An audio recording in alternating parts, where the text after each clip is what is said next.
This video is about Planet Stories, a science fiction pulp magazine published by Fiction House with a focus on its origin and history.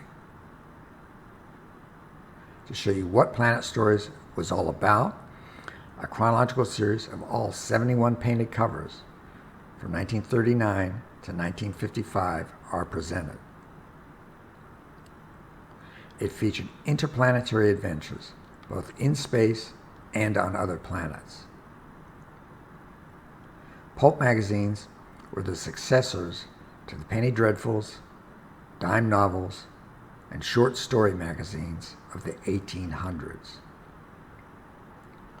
They were published from 1896 to the late 1950s, and the term pulp comes from the cheap wood pulp paper that they were printed on. Comic books could be considered as successors to pulp magazines, as well as paperback books, digest magazines, and men's adventure magazines. By the late 1800s, stories about science fiction invention and stories about the future were appearing regularly in popular fiction magazines. This was in part in the tradition of earlier Jules Verne stories. For Planet Stories, Malcolm Rees was editor or editor-in-chief for all of its 71 issues. Planet Stories was launched at the same time as Fiction House's Planet Comics. Planet Comics may have helped fund the early issues of Planet Stories. If you are interested, at the time of this recording, this Comic Excitement Convention YouTube channel does have videos about Planet Comics as well as other Fiction House publications. Planet Stories occasionally obtained work from well-known authors, including Isaac Asimov, Clifford D. Simic, James Blish, Frederick Brown, and Damon Knight. In 1952, Planet Stories published Philip K. Dick's first sale and printed 4 more of his stories over the next 3 years.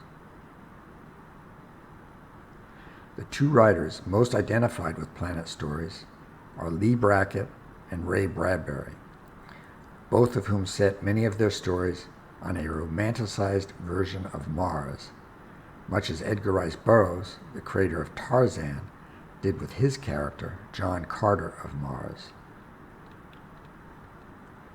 Ray Bradbury's work for Planet Stories included an early story in his Martian Chronicles sequence. Lee Brackett's best-known work for the magazine was a series of adventures featuring Eric John Stark. Ray Bradbury and Lee Brackett collaborated on one story, Lorelei of the Red Mist, which appeared in 1946. Lee Brackett's writing improved during the 1940s from formulaic pulp adventures, and she became the most accomplished writer of planetary romances of her day. Her work had a strong influence on other writers, in particular Gardner F. Fox, Lynn Carter, and Marion Zimmer Bradley.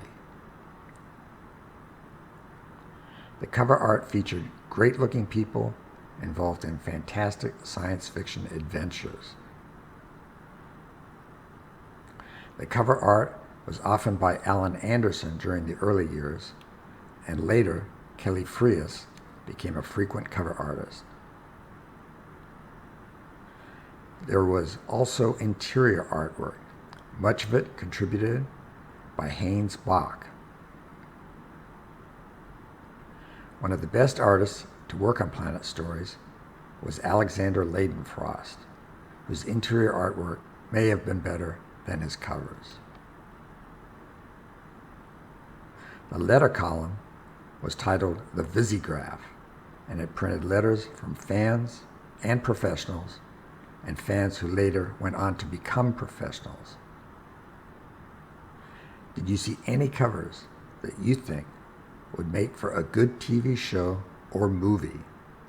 For information about the video, see the video description section. Please like and subscribe.